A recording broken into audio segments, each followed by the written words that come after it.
Nós vamos abrir a nossa Bíblia no livro de Ezequiel.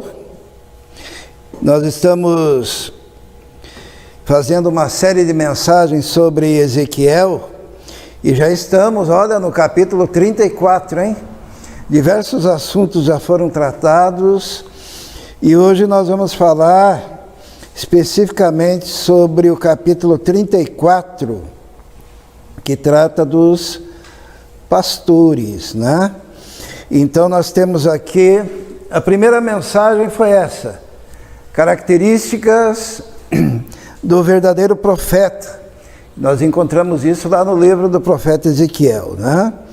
A segunda mensagem nós falamos sobre as responsabilidades do verdadeiro profeta. A terceira mensagem falamos sobre a ludicidade imagética do profeta, quando ele pregou através do teatro, né? Foi feito um grande teatro para manifestar para o povo exilado a mensagem de Deus. Depois, a percepção sobrenatural do profeta, quando Deus pegou o profeta pelo cabelo, né? Olha só, ele estava na Babilônia pregando para os cativos e Deus o levou até Jerusalém, onde estavam aqueles que ainda não tinham sido levados para a Babilônia, e mostrou o que estava acontecendo dentro do templo, né? Coisas terríveis. Deus lhe deu essa percepção sobrenatural e depois o trouxe de volta de Jerusalém em espírito na Babilônia para que ele pregasse e manifestasse para o povo o motivo pelo qual eles estavam exilados, né? Depois falamos sobre as características dos falsos profetas, porque os irmãos se lembram, Deus coloca profetas nos lugares certos. Durante o período do exílio, Deus deixou lá em Jerusalém um profeta. Quem que era? Lembram? Jeremias, né? Jeremias ficou em Jerusalém pregando para aquelas pessoas que estavam em Jerusalém. Ezequiel foi pregar às margens do rio Quebar para aqueles que tinham sido exilados, que estavam na Babilônia. Hoje em dia a Babilônia seria equivalente à Pérsia, né? Ao Irã. Então é aquela região que eles estavam exilados. E um outro profeta, o profeta Daniel, estava onde? Na mesma época, no palácio. Então Deus colocou o profeta Daniel no palácio do rei e lá ele pregava. Deus colocou o profeta Ezequiel no meio do povo que estava sofrendo na Babilônia e ali ele pregava. E Deus deixou o profeta Jeremias em Jerusalém, naquele povo que tinha ficado, né, que seria levado posteriormente. E lá ele pregava até a queda de Jerusalém.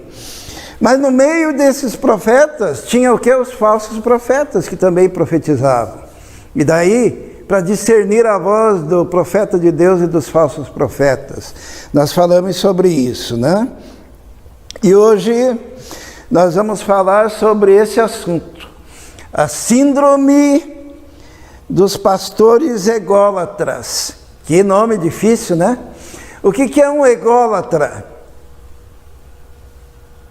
Será que alguém sabe? Ególatra vem de ego e idolatria, né? Ególatra é aquele que adora a si mesmo. Alguém já conheceu alguém que adora a si mesmo? Hã?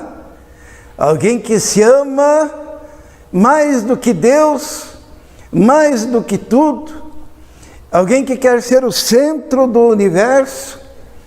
E o profeta Ezequiel, ele agora fala dos pastores ególatras, aqueles pastores que se amam mais do que tudo, né?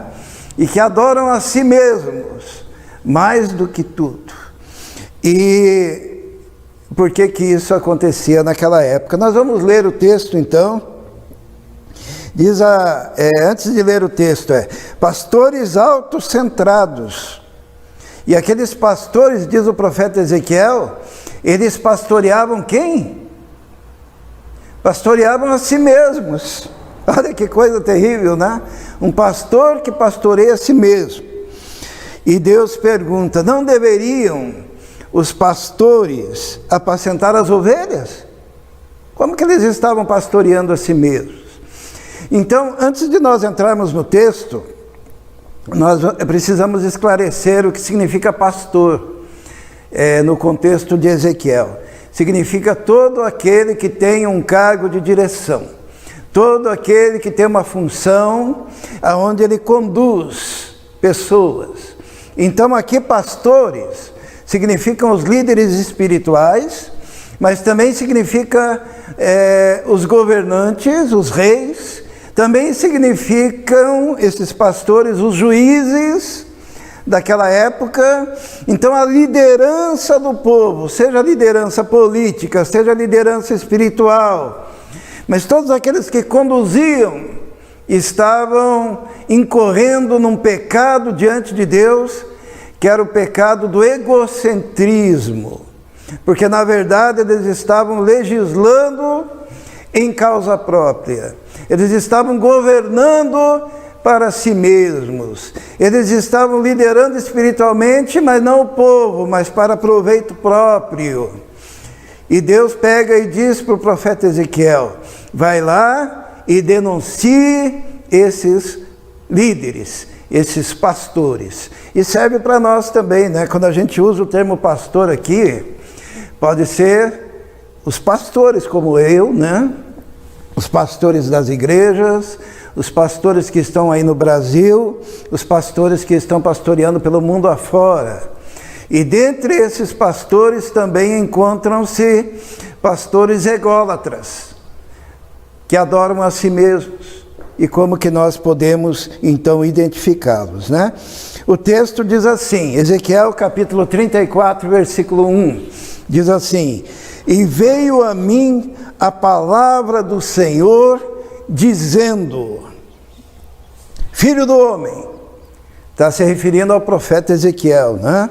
Filho do homem, profetiza contra os pastores de Israel, profetiza e dize aos pastores, assim diz o Senhor Deus, ai dos pastores de Israel que se apacentam a si mesmos.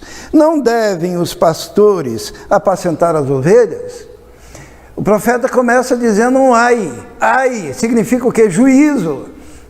Quando a Bíblia fala do ai, né? Quando usa essa expressão, Jesus mesmo usou, né?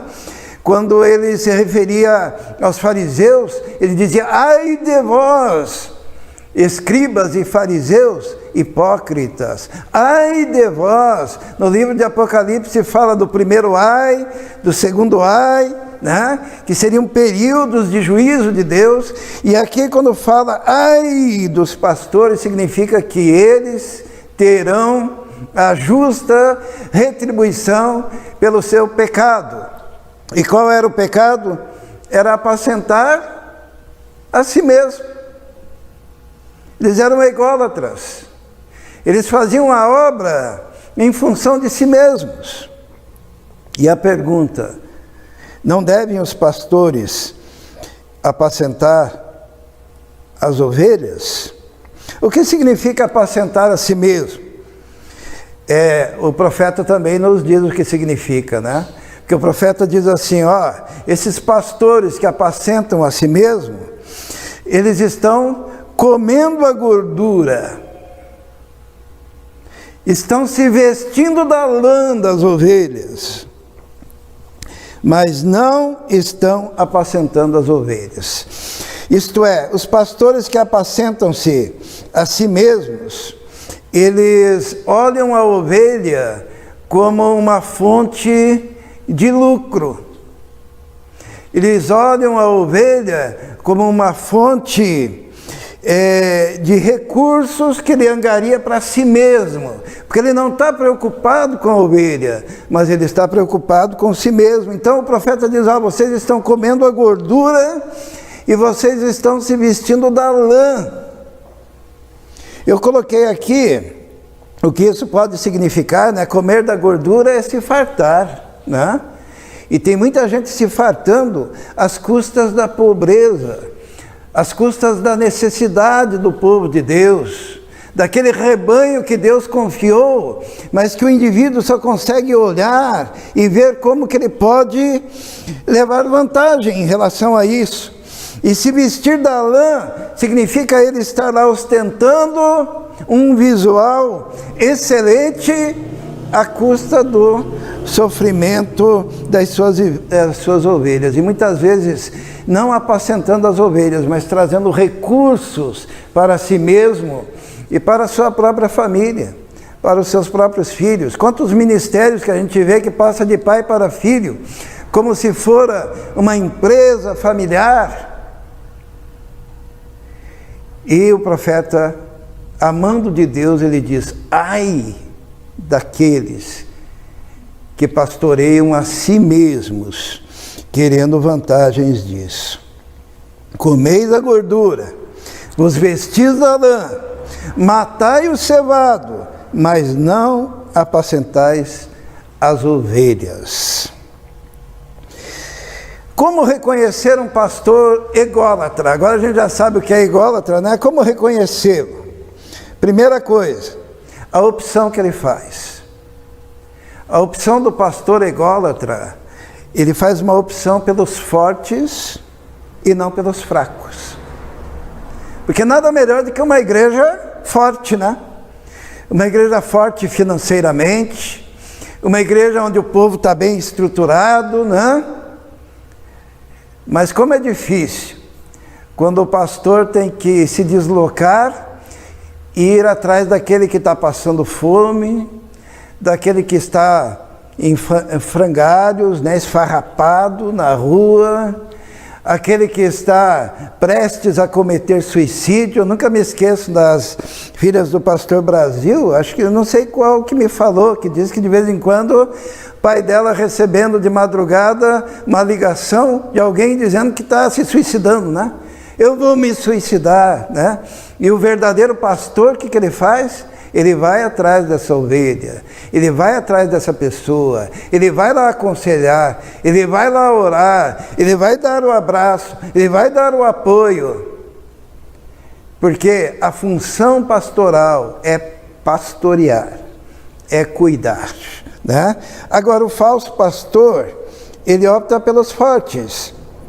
É o que o profeta diz, né? Ai de vós, pastores, que apacentam a si mesmo. As fracas, o que ele fez? Não fortalecestes. A doente, não curastes.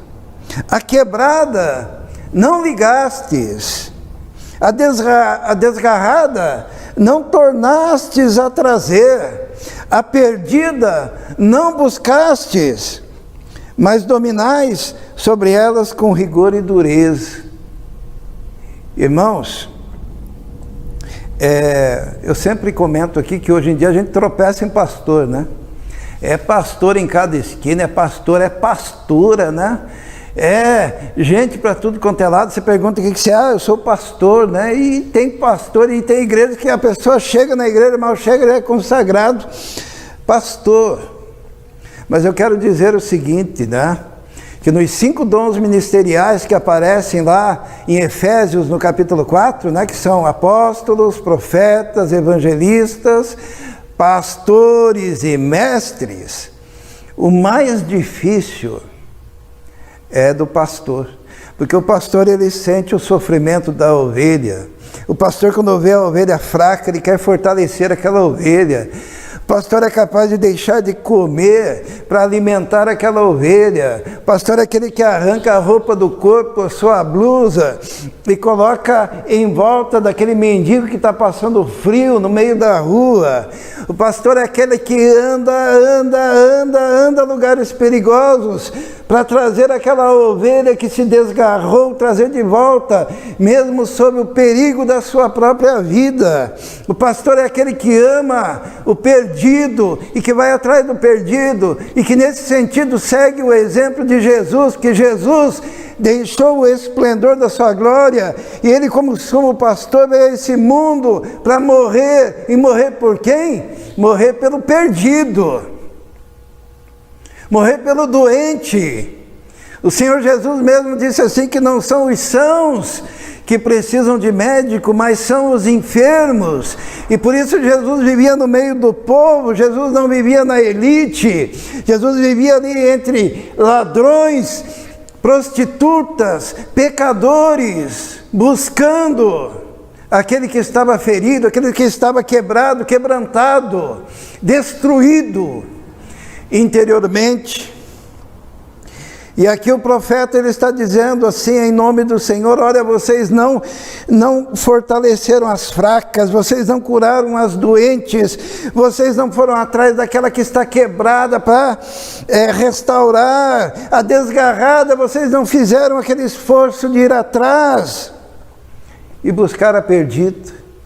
O verdadeiro pastor, ele tem esse sentimento, esse coração pastoral. Pastor não é ficar no púlpito pregando. Normalmente o pregador é mais outro dom ministerial, né? Ou é o profeta, ou é o mestre, né? Que é aquele que ensina. Mas o pastor bíblico é aquele que se compadece a ponto de doer na alma por causa de alguém que está sofrendo. Eu vejo muito o pastor Brasil, a gente costumava falar para ele, e quando a gente tinha aquele grupo de pastores, dizia assim: o pastor Brasil é pastor, né? Pastor. Porque tem o pastor profeta, o pastor evangelista, né? Como é que funciona o pastor evangelista? Pastor evangelista, se for ascensorista de elevador, ele já aproveita, né? Ele está lá como ascensorista. Daí a pessoa vai entrar no elevador, ele pergunta: você vai para cima ou vai para baixo? E ali ele já aproveita para evangelizar. Porque tudo é motivo para evangelizar, o evangelista, né? Agora o pastor, ele é o que mais sofre. Porque ele não pode ver o desgarrado, o doente, perdido, sem se mover de íntima compaixão e buscar. E ir atrás e atender. Então, para reconhecer um falso pastor, é que a opção dele não é pelos fracos, mas pelos fortes, porque é tão melhor, né? Todo mundo forte, todo mundo rico, todo mundo saudável, né? E tentar empurrar para longe o sofredor. Eu me lembro ali no Prado Velho, uma igreja que começou a evangelizar a favela do Capanema, sabe? E o pastor chegou para a igreja e falou assim: ou eu ou a favela. Porque se esse povo vier para cá, eu vou embora. E sabe o que aconteceu? O que a igreja escolheu? Alguém sabe? Pastor. A igreja escolheu o pastor. Ele não queria que aquele povo maltrapilho, aquele povo que vinha muitas vezes cheirando bebida, que vinha muitas vezes suado do trabalho, ele não queria. Hoje tem uma igreja classe média alta lá. Também precisa, né? Nada contra uma igreja classe média alta, tem que ter. Mas a gente vê aqui a opção pelos pobres. Lembra, Bia? A gente buscava as crianças ali na invasão, e elas vinham, né, com piolho, né? E daí eu ainda era muito, eu sou muito, como é que eu posso dizer? Sabe a música que eu pedia para cantar? Era aquela música que abraça seu irmão, né? Que a pessoa tinha que sair. Como é que era aquela música mesmo? Eu esqueci, é um cântico. Eu dizia: agora todo mundo aí, ó, dá um abraço no irmão e tal. E tinha aquelas criancinhas lá caindo piolho assim, sabe? E daí as pessoas muitas vezes ficavam... Eu falei: não, todo mundo se abraçando, né? Todo mundo demonstrando carinho e amor. Sabe por quê? Porque quando você ama, você primeiro abraça, depois você vai ajudar aquela pessoa, né? Que nem as crianças que nós ajudamos, a resolver essas questões. Mas o ser humano é mais importante do que essas circunstâncias, né? Segunda coisa que a gente vê nos falsos pastores é um domínio emocional psicológico, financeiro que eles exercem sobre essas ovelhas. Diz, o texto inteiro, né, não fortalece as fracas, então é a opção pelas fortes, mas no final diz assim: mas dominais sobre elas com rigor e dureza. Sabe quando o pastor domina sobre suas ovelhas? Ele não é o companheiro, ele não é o amigo, ele não é aquele conselheiro, mas ele é aquele que manda, é aquele que ordena, aquele que faz com que a pessoa ande numa linha rígida, e ela sequer tenha a oportunidade de ter os seus próprios pensamentos. Mas o verdadeiro pastor, a autoridade dele não está em dominar com rigor e dureza, mas em ministrar a palavra, anunciar a palavra, ler a palavra, chamar: vem aqui, vamos orar juntos, vamos falar com Deus, vem aqui, vamos interceder pela sua enfermidade, pela sua dor, vem aqui, você está chorando, eu quero chorar com você. Pastor é aquele que acompanha a família desde o nascimento do primeiro filho até o crescimento desse filho, a universidade. Ele está ali, ele está intercedendo, ele está orando, ele está pedindo a Deus, ele está orientando. Que saudade daquele tempo do interior, né? Os pastores da família, né? O pastor, ele ia desde o nascimento e às vezes fazer o funeral, né? 90 anos depois, lógico, muito tempo depois. Mas era uma história de vida, junto com a família. Fazia o casamento dos filhos, batizava os filhos, depois batizava os netos. Coisa bonita, né? Hoje, basicamente, os pastores não querem nem envolvimento com o povo, porque faz grupos familiares e colocam outros para pastorear aquele grupo, grupos que se desfazem rapidamente, que não têm tempo para criar vínculo e estrutura. Mas como é bom crescer juntos, né? Crescer juntos, se desenvolver. Eu tenho um amigo, o pastor José Martins, já está lá com seus 90 anos mais ou menos, né? E ele pastoreou muitas igrejas e muita gente. Ele fez o batismo, ele fez o casamento, ele acompanhou, ele participou das enfermidades, ele participou das alegrias. Uma coisa aqui na capital, né, aqui na região, que eu que já pastoreei no interior, eu percebo, porque pelo menos antigamente era assim, o pastor ia numa festa de aniversário, pegavam o pastor e diziam: vem aqui o pastor agora vai orar pelo aniversariante, vai orar pela comida, né? O pastor vai trazer uma palavra. Ou quando acontecia alguma doença, alguma enfermidade, eles já ligavam para o pastor, dali a pouco já estava na casa. E daí quando um ancião lá por acaso faleceu, o pastor estava lá aconselhando a família, consolando, levando junto. Ele era aquele que estava em todos os momentos e reconhecido como alguém importante didaticamente para aquele povo, né? Alguém que ajudava a sarar as feridas. Mas hoje parece que o amor é por aquele que berra, que grita, que ordena e que quer dominar. E este é acusado aqui por Ezequiel como aquele que não apacenta a ovelha, mas apacenta a si mesmo. Terceira coisa, para a gente reconhecer um pastor falso, é a exposição aos perigos e à morte. O pastor falso expõe as suas ovelhas aos perigos e à morte. E no nosso caso aqui, a morte espiritual. Diz assim a palavra de Deus, né? Diz assim, como ele não curou, ele não buscou, ele não foi atrás, ele não sarou, assim se espalham as ovelhas, né? Por não haver pastor, e tornaram-se pasto para todas as feras do campo, porquanto se espalharam. O falso pastor coloca as ovelhas em perigo, porque elas ficam espalhadas e expostas aos lobos, expostas às feras, expostas às falsas doutrinas, né? Quando a gente lê lá o Salmo 23, o que diz? O Senhor é o meu pastor e nada me faltará. Ele faz deitar-me em pastos verdejantes e guia-me mansamente às águas tranquilas. É que o pastor ele ia na frente para espantar os escorpiões daquele gramado, daquele pasto.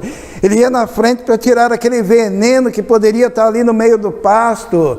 Ele pegava e escolhia um riacho que fosse calmo, para que a ovelha fosse beber água, porque a ovelha que vai num riacho muito violento, ela se encharca na sua lã e é levada pela correnteza. Até isso o pastor cuidava, mas esses permitem que as suas ovelhas se espalhem e se tornem pasto para todas as feras do campo. Então, expondo ao risco, ao perigo, e o pior perigo ainda é o perigo do veneno daquilo que é ensinado e que pode causar a morte espiritual da ovelha. Deus ele fala assim, ó: as minhas ovelhas andaram desgarradas por todos os montes e por todo o alto outeiro. Sim, as minhas ovelhas andaram espalhadas por toda a face da terra, sem haver quem perguntasse por elas, nem quem as buscasse. A situação de exílio daquele povo era porque a liderança daquele povo havia abandonado aquele povo à sua própria mercê.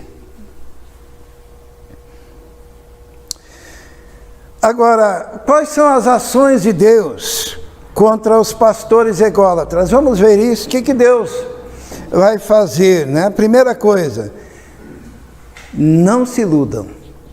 Eles serão responsabilizados. É o que diz a palavra de Deus.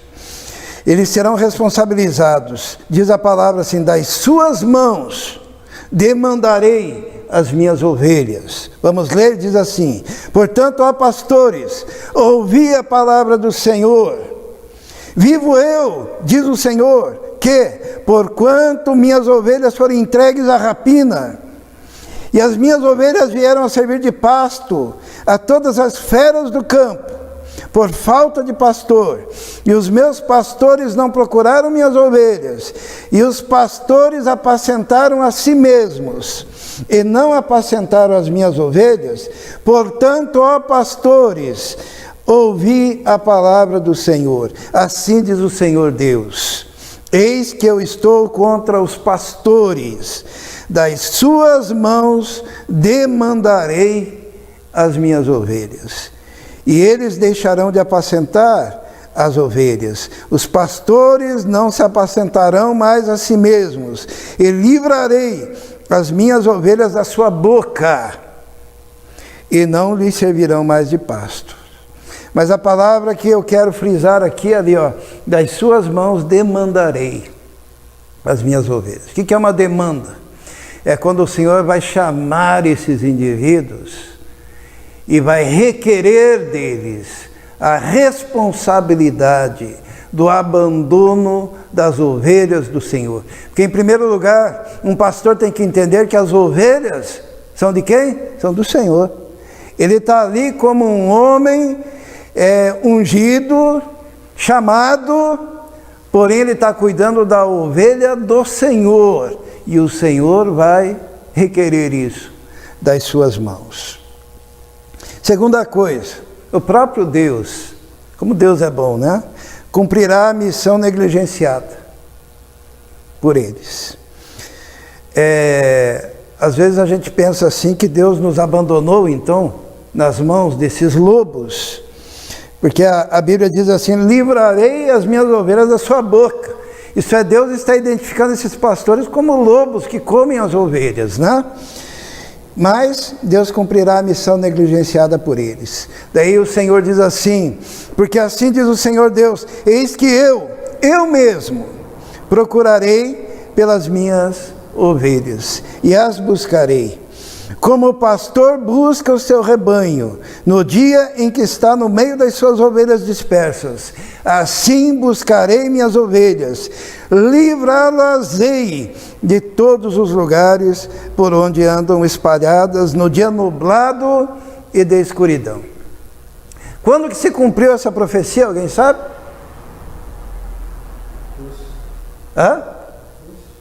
Em Jesus.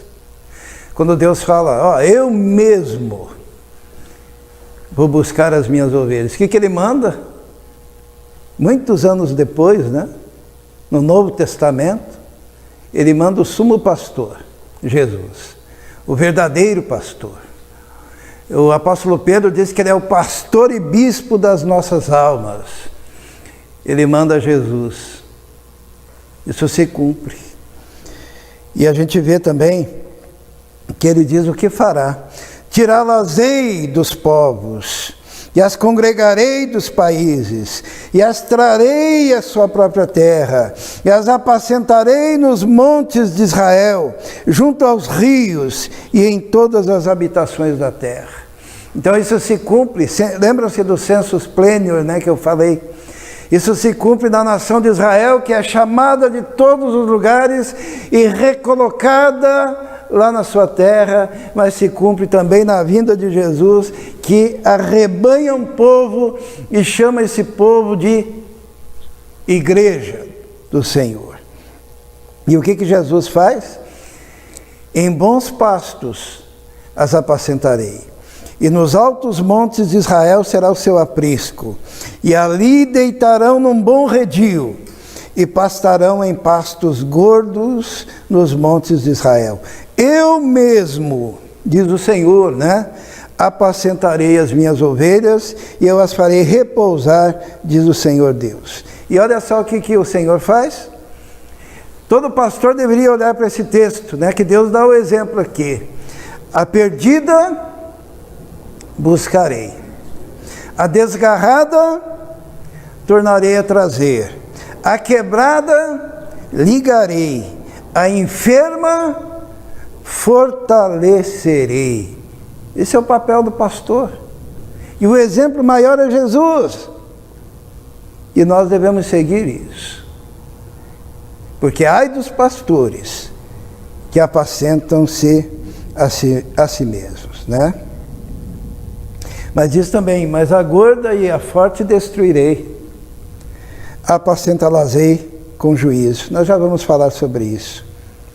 Porque Deus responsabilizará as ovelhas cúmplices. Sabe por que tem um bando de falsos pastores? Por que será? Por que será que indivíduos como David Leonard, como Thiago Brunet e tantos outros coaches têm milhões de seguidores? Porque existem ovelhas cúmplices, que são aquelas ovelhas que acham que vão ganhar algum proveito, Sabe a teologia da prosperidade, aquela que diz que você vai ficar rico, Hoje a teologia do coach diz que você vai ser feliz, O coach, o que ele faz? Ele ensina você a curar as feridas interiores, ele diz que você tem direito, O David Leonard chegou a dizer que ele não sente nenhuma inferioridade dele em relação a Deus, que ele está ali, Porque nós fomos feitos para ser felizes. Essa é a teologia coach, a nova teologia da prosperidade, só que é uma prosperidade interior e não financeira, Que é heresia do mesmo jeito. Não que seja pecado ser rico e ser saudável psicologicamente, mas essas promessas que eles fazem não têm respaldo na palavra de Deus. E Deus responsabilizará as ovelhas cúmplices. Por isso que diz assim: julgarei entre ovelhas e ovelhas, carneiros e bodes. E quanto a vós, ó minhas ovelhas, assim diz o Senhor Deus, eis que eu julgarei entre ovelha e ovelha, entre carneiros e bodes. Porque nem toda ovelha está nessa situação inocente. As ovelhas cúmplices destrói o pasto e sujam as águas. Olha o que Deus diz. Acaso não vos basta pastar em bons pastos, senão que pisais o resto de vossos pastos com os vossos pés, e não vos basta beber as águas claras, senão que sujais o resto com os vossos pés? Como é que nós podemos aplicar isso? São aquelas ovelhas que aceitam um falso ensino, que aceitam uma falsa teologia, que aceitam uma adoração equivocada em ambientes que deturpam o pasto, que é a palavra de Deus, o alimento. E aquelas águas cristalinas ficam águas sujas, e depois elas querem que as ovelhas do Senhor venham e comam daquele pasto sujo, imundo, e bebam daquela água suja. E Deus diz assim: e quanto às minhas ovelhas, elas pastarão o que haveis pisado com os vossos pés, e beberão o que haveis sujado com os vossos pés. Quem que sujou? Foram as outras ovelhas, que o Senhor chama de ovelha gorda.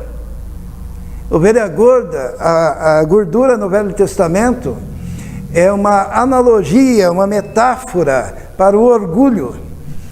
São aquelas que são altivas, são orgulhosas, que estão submetidas àquela síndrome de Lúcifer, que se exaltou grandemente e Deus o derrubou em terra.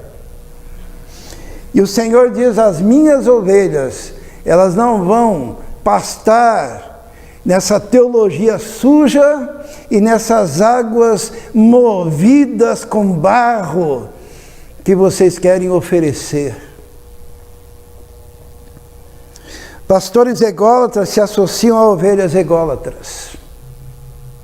É interessante como a ovelha acaba com o tempo se parecendo com o pastor, né? O Senhor diz assim: por isso, o Senhor Deus assim lhes diz: eis que eu mesmo julgarei entre ovelha gorda e ovelha magra. Sabe qual que é a diferença? A gorda é a altiva. A ovelha magra é aquela que depende do Senhor, do seu sumo pastor. Jesus um dia, Paulo falou sobre ele dizendo assim para a igreja: tende em vós o quê? O mesmo sentimento que houve em Cristo Jesus. Porque ele não teve por usurpação ser igual a Deus, mas ele esvaziou-se a si mesmo e tomou a forma de servo, e sendo achado na forma de servo, esvaziou-se a si mesmo até a morte, e morte de cruz.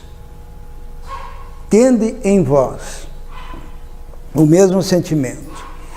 Então, não existe razão para nós termos dentro de uma igreja um crente orgulhoso, um crente arrogante, um crente que se considere maior do que os outros, um crente que queira ordenar a Deus, ordenar a bênção, achar que Deus é obrigado a fazer o que Ele quer. Como que está lá na oração dominical chamada de Pai Nosso? Em Miriam: seja feita a minha vontade, assim na terra como no céu. É isso? Como é que é lá? Seja feita a tua vontade, assim na terra como no céu. Então é muito fácil você descobrir um falso pregador. Ele vai dizer oração do Pai Nosso, oração dominical, o contrário. Ele vai dizer que a nossa vontade pode prevalecer e que Deus é obrigado a cumprir as nossas orações para que seja feita a nossa vontade aqui na terra, como no céu. É uma inversão. E nisso nós encontramos a tal da ovelha gorda, arrogante, exaltada, se considera mais poderosa do que o próprio Deus. Porquanto com o lado e com o ombro das empurrões, essas ovelhas, né? E com os vossos chifres escorneais todas as fracas. se sentem oprimidas, né? Até que as espalhais para fora. Portanto, livrarei as minhas ovelhas para que não sirvam mais de rapina, e julgarei entre ovelhas e ovelhas. Então, nem todo mundo que se diz ovelha é ovelha. A ovelha do Senhor tem o mesmo sentimento que Jesus, ela é humilde. A ovelha do Senhor, ela é capaz de dar a sua vida pelo outro. A ovelha de Jesus segue os caminhos do Mestre. A ovelha de Jesus, ela tem a marca de Cristo em si. E ela serve ao Senhor com humildade. As verdadeiras ovelhas serão apacentadas pelo verdadeiro pastor. E as verdadeiras ovelhas participarão da nova aliança. É o que diz o profeta agora. Diz assim: suscitarei sobre elas um só pastor. Quem que é o pastor? Jesus. Nós aqui, eu sou pastor, né, aqui na terra, mas eu sou um pastor que sou ovelha.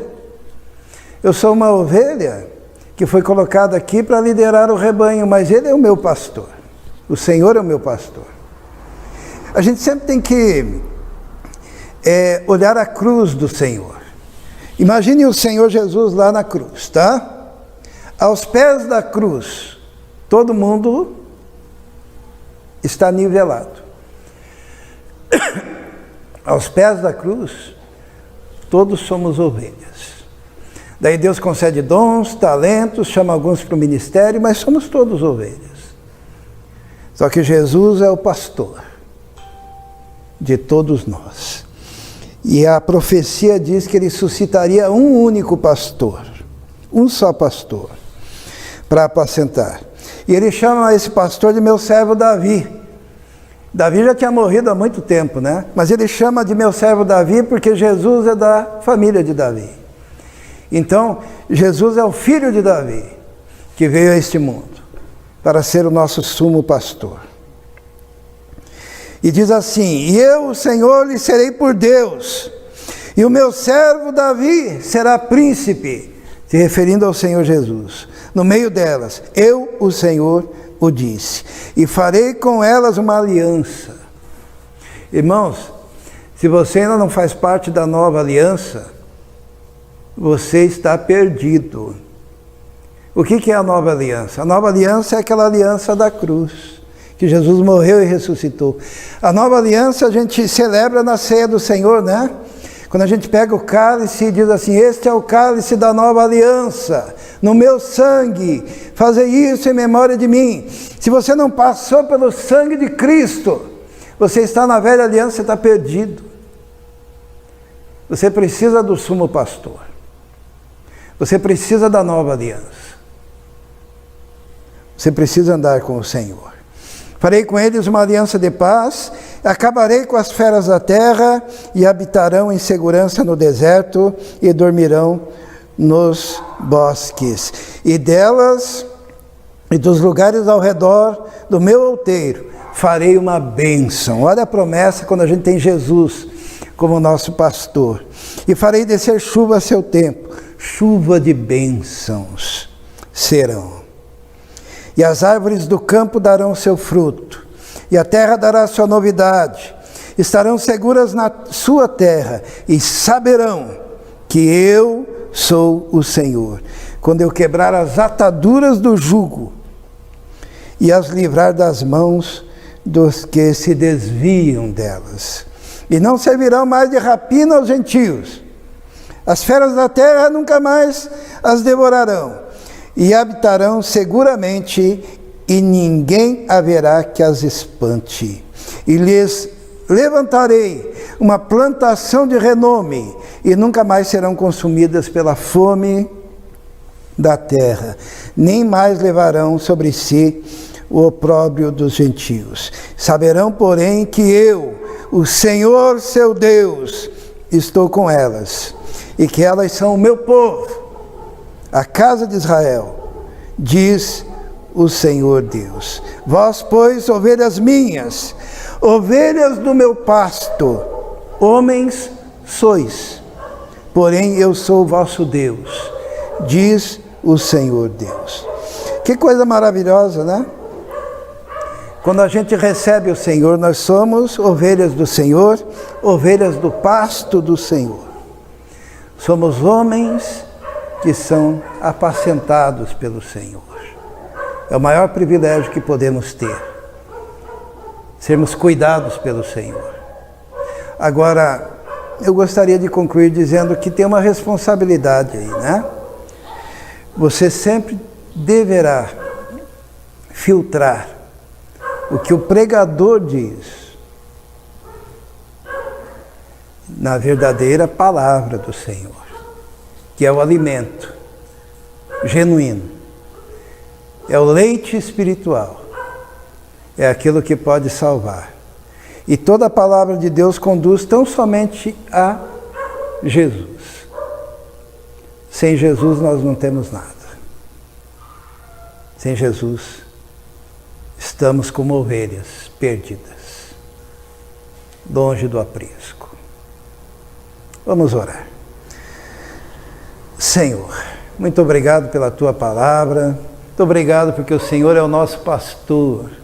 Tua palavra nos diz: o Senhor é o meu pastor e nada me faltará. O Senhor é aquele que nos coloca em pastos verdejantes, em águas tranquilas. Refrigera minha alma e guia-me pelas veredas da justiça. É o que diz a Tua palavra, Senhor. Por isso nós Te adoramos, Te agradecemos e Te louvamos, por sermos ovelhas do Seu pasto. Glórias ao Teu nome, Senhor.